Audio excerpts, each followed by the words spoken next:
ഹരേ കൃഷ്ണ രാധേശ രാധേശ ഹരേ നാരായണ ഹരേ നാരായണ ഹരി ഓം ഭഗവാന്റെ ഇന്ന് ഭഗവാന്റെ ഉച്ചപൂജ അലങ്കാരം പറയണതിന് മുന്നേ എന്തായാലും ചെറുതായിട്ടൊരു വീഡിയോ ചെയ്യാമെന്ന് വിചാരിക്കുകയാണ്. ആദ്യമായിട്ടാണ് കേട്ടോ വീഡിയോ ഒക്കെ ചെയ്യുന്നത്. ഭഗവാനെ കാണാനായിട്ട് ഞാനും പോയിട്ടുണ്ടായിരുന്നു. ഭഗവാന്റെ അഷ്ടമി രോഹിണി ജന്മാഷ്ടമി ദിവസമാണല്ലോ ഇന്ന്. ഞാനും പോയിട്ടുണ്ടായിരുന്നു. ഇപ്പോൾ വന്നിട്ടേ ഉള്ളൂ, ഇപ്പോൾ വന്ന് കയറിയിട്ടേ ഉള്ളൂ. എന്തായാലും ഗുരുഭവനപുരിയിൽ ഞാനും ഉണ്ടായിരുന്നു. അവിടെ ഇങ്ങനെ എന്താ പറയുക, വളരെയധികം സന്തോഷത്തോട് കൂടിയിട്ട് പൊന്നുണ്ണിക്കണ്ണനെ ഇങ്ങനെ കാണാനായിട്ട്, ആ മണ്ണിലിങ്ങനെ കാലൊന്ന് തൊടാനായിട്ട്, ഭഗവാന്റെ അടുത്തൊന്ന് ചെന്ന് നിൽക്കാനായിട്ട്. നമുക്ക് എവിടെയും എല്ലായിടത്തും ഭഗവാനുണ്ട്, പക്ഷെ എന്നാലും ഗുരുഭവനപുരിയിൽ ഭഗവാനെ ഒന്ന് കാണാനായിട്ട് ഭാഗ്യമുണ്ടായി. അങ്ങനെ ആ ഒരു സന്തോഷത്തിൻ്റെ നിമിഷങ്ങളാണ് പറഞ്ഞ് അറിയിക്കാതെ വയ്യാട്ടോ. ഹരേ കൃഷ്ണ. ആദ്യം തന്നെ ചെല്ലുമ്പോൾ നല്ല തിരക്കാണ്, ഭയങ്കര തിരക്കാണ്. തിരക്ക് എന്ന് വെച്ചാൽ ഞാൻ ഈ സ്റ്റിക്കൊക്കെ പിടിച്ചിട്ടാണല്ലോ എൻ്റെ നടക്കുന്നത്. എങ്ങനെയാണ് എനിക്ക് നടക്കാൻ സാധിക്കുന്നത്? എവിടെയും തട്ടാതെ മുട്ടാതെയൊക്കെ ശരിക്കും കൃത്യമായിട്ട് എനിക്ക് എല്ലായിടത്തും പോകാൻ സാധിച്ചു. എല്ലാം ഭഗവാന്റെ അനുഗ്രഹമാണ്, പറഞ്ഞറിയിക്കേണ്ട കാര്യമില്ല. എന്നെ അറിയുന്ന എല്ലാവർക്കും അറിയാമല്ലേ, എന്നെക്കുറിച്ചുള്ള എല്ലാ കാര്യങ്ങളും അറിയാം. അപ്പോൾ ഭഗവാന്റെ അടുത്ത് ചെന്നു. അങ്ങനെ നേരെ ഭക്ഷണം കഴിക്കാനായിട്ട്, ഭഗവാന്റെ ഇന്നത്തെ പിറന്നാൾ സദ്യയാണല്ലോ, അതിമനോഹരമായ ഒരുപാട് സദ്യവട്ടങ്ങളുണ്ടായിരുന്നു കേട്ടോ. പാൽപ്പായസം അടക്കമുള്ള സദ്യവട്ടം ഉണ്ടായിരുന്നു. ഭയങ്കര അതിനൊക്കെ ഒരു ഭാഗ്യം ഉണ്ടാവുക എന്ന് വിചാരിച്ചാൽ ഭഗവാൻ തന്നെ നമ്മൾ അനുഗ്രഹിക്കണം. അത് നാരായണ നാമത്തോട് കൂടി തന്നെ നമുക്ക് കഴിക്കാൻ സാധിക്കുക. ഗോവിന്ദ ഗോവിന്ദ എന്ന് പറഞ്ഞിട്ട് മനസ്സിലെപ്പോഴും നമ്മൾ ഭഗവത് നാമത്തോട് കൂടി തന്നെ നമുക്കത് കഴിക്കാനൊക്കെ സാധിക്കുക. അതൊരു വലിയ പുണ്യമാണ്. ഭഗവാന്റെ അടുത്ത് നിന്ന് എത്താൻ സാധിക്കുക. എല്ലാവർക്കും ഭഗവാന്റെ അനുഗ്രഹം കേട്ടോ. അതുപോലെ തന്നെ മനസ്സുകൊണ്ട് ഞാൻ എപ്പോഴും എല്ലാവരെയും മനസ്സുകൊണ്ട് ശ്രീലകത്തേക്ക് നിങ്ങൾ എത്തിക്കുകയാണല്ലോ പതിവ്. എന്തായാലും അതുപോലെ തന്നെ ഇന്നും നമ്മൾ ഉച്ചപൂജ അലങ്കാരം പറയാൻ തുടങ്ങുകയാണ്. അതിന് മുന്നായിട്ട് നമുക്ക് കുറച്ച് ഇൻട്രൊഡക്ഷൻ പോലെ കുറച്ച് കാര്യങ്ങൾ, പലരും അവിടെ പരിചയപ്പെട്ട പലരും എന്നെ കാണാനായിട്ട് എൻ്റെ അടുത്തെത്തിയ പലരും ഉണ്ടായിരുന്നു. ഒരുപാട് പേരോടും എന്നെ കണ്ട എല്ലാവർക്കും ഭയങ്കര സന്തോഷം. എല്ലാവർക്കും ഭഗവാന്റെ അനുഗ്രഹം ഉണ്ടാവട്ടെ. വളരെയധികം സന്തോഷമാണ് എനിക്ക്. പിന്നിൽ നിന്നൊക്കെ തിരിഞ്ഞ് വിളിച്ച ആളുകളൊക്കെ ഉണ്ട് നടക്കണമൊക്കെ കാണുമ്പോഴേ. പക്ഷെ എന്നാലും ഞാൻ എപ്പോഴും പറയും, നമുക്ക് അവിടെ ഒരു സ്പേസ് ഉണ്ട്. ഭഗവാൻ നമുക്ക് അവിടെ ഒരു ഇടം ഒരുക്കിയിട്ടുണ്ട്. അപ്പോൾ നമ്മളങ്ങ് പോകണമെന്ന് മാത്രമേ ഉള്ളൂ. ഒട്ടും സുഖമില്ലാത്ത ഞാൻ എങ്ങനെയാണ് അവിടെ എത്തിയത്? അതൊരു ഭാഗ്യമല്ലേ. നമുക്കിങ്ങനെ തോന്നുകയാണ് കണ്ണനെ കാണാതെ വയ്യ എന്ന്. അവിടെ ഒന്ന് എത്തണം എന്ന് തോന്നുക. ശ്രീലകത്തേക്ക് പോകണമെന്നൊന്നുമില്ല. ശ്രീലകത്ത് ഞാൻ പോയിട്ടും വലിയ കാര്യമൊന്നുമില്ലല്ലോ. ശ്രീലകത്തേക്ക് പോകണമെന്നൊന്നുമില്ല. എന്നാലും അവിടെ നിൽക്കാൻ സാധിക്കുക, അതാണ് ഏറ്റവും വലിയ ഭാഗ്യം. ആ മണ്ണിലൊന്ന് കാലൊന്ന് തൊടാൻ സാധിക്കുക, അതാണ് ഏറ്റവും വലിയ അനുഗ്രഹം എന്ന് ഞാൻ എപ്പോഴും പറയാറുണ്ടല്ലോ. അങ്ങനെ ഭഗവാനെ തൊഴുതു വന്നു, അങ്ങനെ എല്ലാവരെയും കണ്ടു. ഒരുപാട് പേരെ കണ്ടു എന്ന് പറയുകയാണ് കേട്ടോ. എല്ലാവരെയും കണ്ടു. ഭയങ്കര ജനത്തിരക്കാണ്. നമുക്ക് സൂചി കുത്താൻ പോലും പഴുതില്ല. അതേ കുട്ടികളുടെ പരിപാടികളൊക്കെ വരികയാണ്. അഷ്ടമി രോഹിണിയുടെ രാധാകൃഷ്ണ അവരുടെയൊക്കെ പരിപാടികളൊക്കെ വരികയാണ്.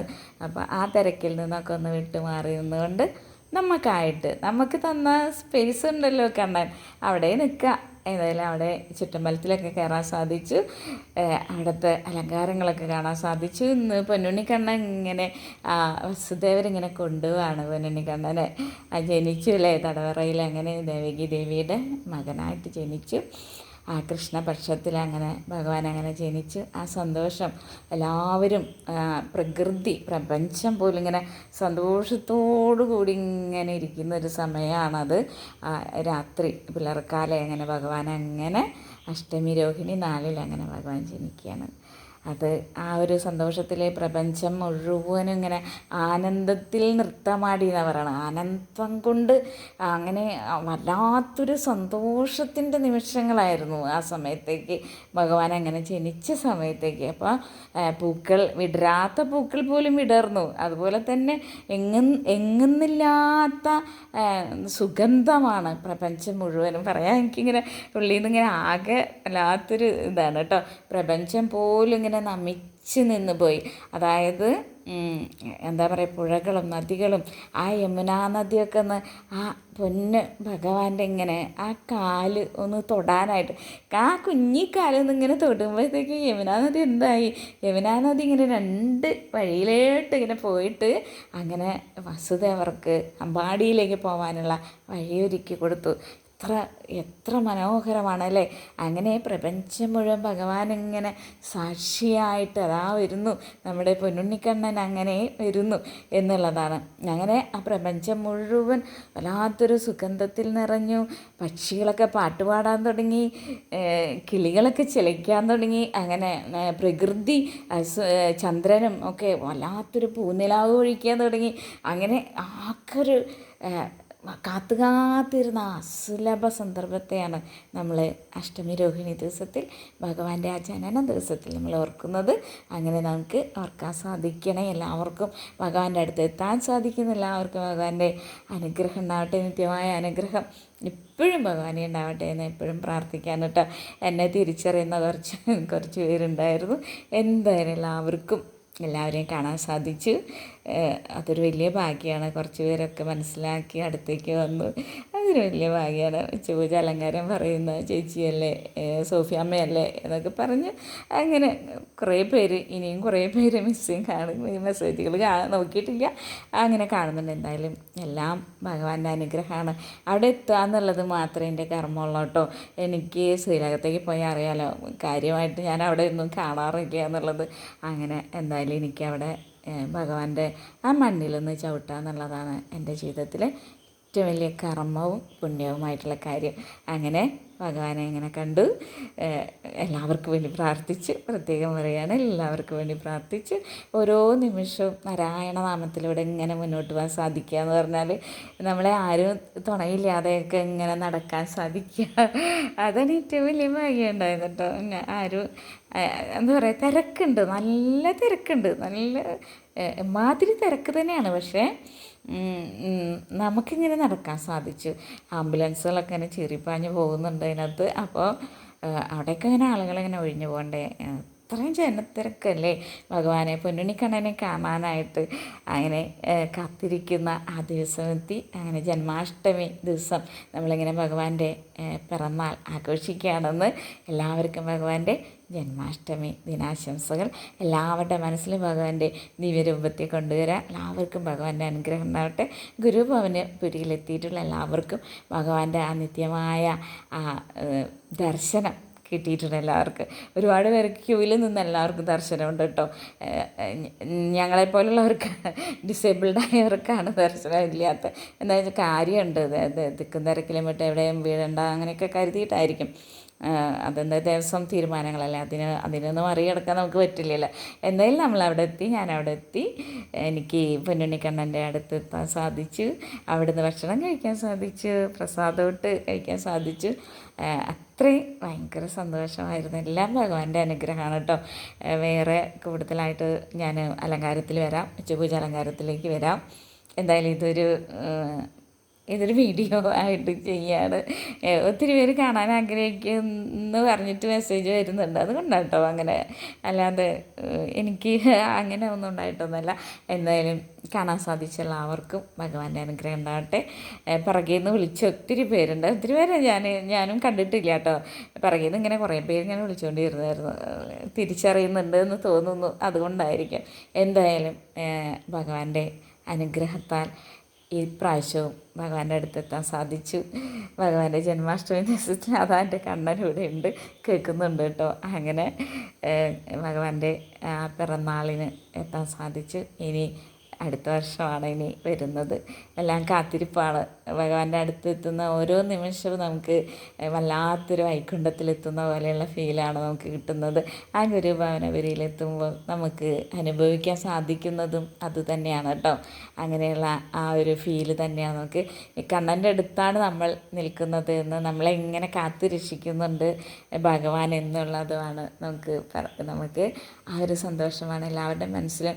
ഞാൻ എപ്പോഴും പറയുന്ന പോലെ എല്ലാവരുടെ മനസ്സിലും ആ സ്നേഹം ഉണ്ടാവട്ടെ കേട്ടോ കണ്ണനോട്. കണ്ണനാണ് എല്ലാം നമ്മളെ നിയന്ത്രിക്കുന്നത്, നമ്മളെ മുന്നോട്ട് നയിക്കുന്നത്. കണ്ണൻ ഭഗവാൻ അറിയാതെ നമുക്കൊന്നും ഇവിടെ സംഭവിക്കില്ല എന്ന് ഞാൻ എപ്പോഴും പറയണ്ടല്ലോ. അങ്ങനെ എല്ലാവർക്കും ഭഗവാന്റെ നിത്യമായ അനുഗ്രഹം ഉണ്ടാവട്ടെ. വീഡിയോയിൽ വരാം. ഉച്ചപൂജ അലങ്കാരം ഇങ്ങനെയാണ്. വസുദേവർ തടവറയിൽ നിന്ന് തൻ്റെ കുഞ്ഞിനെ അമ്പാടിയിലേക്ക് കൊണ്ടുവന്ന ഭാഗമാണ്. എന്തായാലും ഞാനത് ഇന്നലെ ദേവകി ദേവിയുടെ ആ ഒരു ഭഗവാന്റെ ഒരു ജനനത്തെ പറ്റിയൊക്കെ ഞാൻ ഇന്നലെ സ്പീച്ചായിട്ട് പറഞ്ഞിട്ടുണ്ടായിരുന്നു. അത്ര അധികം അങ്ങനെ പോസ്റ്റ് ചെയ്യുന്നൊന്നുമില്ല. എന്നാലും കുറച്ച് പേരിലേക്ക് മാത്രമേ എനിക്കറിയാലോ, 5 പേരിലേക്ക് മാത്രമേ ചിലപ്പോൾ ഞാനെല്ലാം പോസ്റ്റ് ചെയ്യാറുള്ളൂ. അങ്ങനെ അത് ഇന്നലെ പറഞ്ഞിട്ടുണ്ടായിരുന്നു. അതൊരു നല്ലൊരു സ്പീച്ചായിരുന്നു എന്ന് തോന്നുന്നു. ഹരേ കൃഷ്ണ ഹരേ കൃഷ്ണ. അപ്പോൾ അങ്ങനെയാണ് നമ്മുടെ വിശേഷങ്ങൾ. അങ്ങനെ ഇന്ന് നമ്മുടെ അമ്പാടിക്കണ്ണൻ അമ്പാടിയിലേക്ക് പോവുകയാണ്. അവിടെ എന്താ പറയുക, യശോദാമ്മയുടെ കൂടെയാണ് ഇനി വളരുന്നത്. ആ ഒരു സന്തോഷം നന്ദഗോപരുടെ കൂടെയും വസുദേവരങ്ങനെ വളരെയധികം സങ്കടത്തോടു കൂടി ദേവകി ദേവിയും തൻ്റെ കുഞ്ഞിനെ അങ്ങനെ കൊണ്ടുപോവുകയാണ്. സശാൽ അനന്തനായിട്ടുള്ള 1000 നാവുള്ള അനന്തൻ ബാക്കിൽ കുട പിടിച്ചുകൊണ്ട് ആ യമുനാ നദിയിൽ കോരിച്ചൊരിയുന്ന മഴയാണ് അല്ലേ. ഞാൻ പറഞ്ഞു പ്രപഞ്ചം മുഴുവൻ പുഷ്പവൃഷ്ടി നടത്താമെന്നൊക്കെ പറയില്ല. അതുപോലെ അങ്ങനെ എല്ലാവരും കാത്തിരുന്ന ആ മനോഹരമായ സുദിനമാണ് നമ്മളിന്ന് ആഘോഷിക്കുന്നത്. പൊന്നുണ്ണിക്കണ്ണൻ്റെ പിറന്നാളാണെന്ന്. എല്ലാവർക്കും ഭഗവാന്റെ അനുഗ്രഹം ഉണ്ടാവട്ടെ. അടുത്ത ഉച്ചപൂജ അലങ്കാരത്തിൽ ഞാൻ വോയിസ് ആയിട്ട് വരാം കേട്ടോ. ഹരേ കൃഷ്ണ ഹരേ കൃഷ്ണ. എല്ലാവർക്കും ഭഗവാന്റെ അനുഗ്രഹം ഉണ്ടാവട്ടെ. എൻ്റെ ഇന്നത്തെ കോസ്റ്റ്യൂം ഇതായിരുന്നു. എന്തായാലും എന്നെ കണ്ടെത്തിയ എന്നോട് സംസാരിച്ച എല്ലാവർക്കും വളരെയധികം സന്തോഷം. ഇനിയും കാണാമെന്നൊന്നും പറയുന്നില്ല കേട്ടോ. വല്ലപ്പോഴും കണ്ണൻ വിളിക്കുമ്പോൾ മാത്രമാണ് ഗുരുവായൂർ ഞാനെത്തുക. അങ്ങനെ തിക്കും തിരക്കിലൊന്നും പോകാൻ പറ്റാത്ത ആളാണ്. അപ്പോൾ അതുകൊണ്ട് ഇന്ന് വല്ലാത്തൊരു തിക്കും തിരക്കിലാണ്. ഒരു സാധ്യതയുമില്ലാത്ത ദിവസമാണ്. പക്ഷെ എന്നിരുന്നാലും എനിക്ക് കണ്ണനെ കാണണ്ടേ, കണ്ണനെ കാണാതെ പറ്റില്ല. അപ്പോൾ എന്തായാലും ഞാൻ പോയി. തീർച്ചയായിട്ടും എനിക്ക് ഭഗവാന്റെ എല്ലാ അനുഗ്രഹങ്ങളും കൂടെയുണ്ട്. അതുകൊണ്ട് മാത്രമാണ് കേട്ടോ ഞാൻ അങ്ങോട്ട് എത്തിയത്. അല്ലെങ്കിൽ എനിക്കൊന്നും എത്താൻ പറ്റില്ല. ഭഗവാന്റെ അനുഗ്രഹമുള്ളതുകൊണ്ട് മാത്രമാണ് എനിക്ക് എത്താൻ സാധിച്ചത്. അല്ലേ. എല്ലാവർക്കും ഭഗവാന്റെ അനുഗ്രഹം ഉണ്ടാകട്ടെ. എല്ലാവർക്കും വേണ്ടി പ്രാർത്ഥിച്ചിട്ടുണ്ട്. എന്തായാലും എല്ലാവർക്കും ഭഗവാന്റെ നിത്യമായ അനുഗ്രഹം എല്ലാവർക്കും ഉണ്ടാവട്ടെ എന്ന് പ്രാർത്ഥിക്കുന്നു. ഹരേ കൃഷ്ണ ഹരേ കൃഷ്ണ. രാധേശ്യാം രാധേശ്യാം. ഹരേ നാരായണ ഹരേ നാരായണ. ഹരിയം ഹരിയം. ഭഗവാന്റെ എല്ലാ അനുഗ്രഹം എല്ലാവർക്കും ഉണ്ടാവട്ടെ കേട്ടോ. പൊന്നുണ്ണിക്കണ്ണനെ ഇങ്ങനെ കാണാൻ സാധിച്ച നമ്മുടെ ആ സന്തോഷത്തിൻ്റെ ദിവസമാണെന്നാൽ അതിമനോഹരമായ ദിവസമാണ്. കണ്ണനാണ് നമ്മുടെ കൂടെയുള്ളത്. വേറെ എന്താ പേടിക്കാനുള്ളത്? ആരും ഒന്നും വിഷമിക്കേണ്ട. നമ്മുടെ സർവ്വ ദുഃഖങ്ങൾക്കും നമ്മുടെ രോഗങ്ങൾക്കും ദുരിതങ്ങൾക്കും ഒക്കെ ഭഗവാനൊരു വഴി കാണും. എല്ലാവരും സമാധാനമായിട്ടിരിക്കുക. ഞാനിങ്ങനെ ജീവിച്ചിരിക്കണ്ടല്ലോ, അത് തന്നെ ഒരു വലിയ ഭാഗ്യമല്ലേ. എല്ലാവരുടെ മുന്നിൽ എന്നെ നിർത്തി തന്നിട്ട് കണ്ണൻ പറയുന്നത് കേട്ടില്ലേ, ഈ അമ്മയെ ഒന്ന് നോക്കൂ, അല്ലെങ്കിൽ ഈ അമ്മയെ ഒന്ന് കാണൂ എന്ന് കണ്ണൻ നിങ്ങളുടെ അടുത്ത് പറയണില്ലേ. വെറുതെ അല്ലാതെ. എന്നാലും ഇത്രയും സുഖമില്ലാത്ത ഞാൻ പോലും ഭഗവാന്റെ മണ്ണിൽ നിന്ന് ചവിട്ടി എന്ന് പറയുമ്പോൾ എനിക്ക് തന്നെ അത്ഭുതം തോന്നുക. ഞാനങ്ങനെ എവിടെയും പോകാത്ത ആളാണ്. ഹരേ കൃഷ്ണ ഹരേ കൃഷ്ണ. എല്ലാവർക്കും ഭഗവാന്റെ നിത്യമായ അനുഗ്രഹം എന്ന് പ്രാർത്ഥിക്കുന്നു. ഹരേ കൃഷ്ണ ഹരേ കൃഷ്ണ.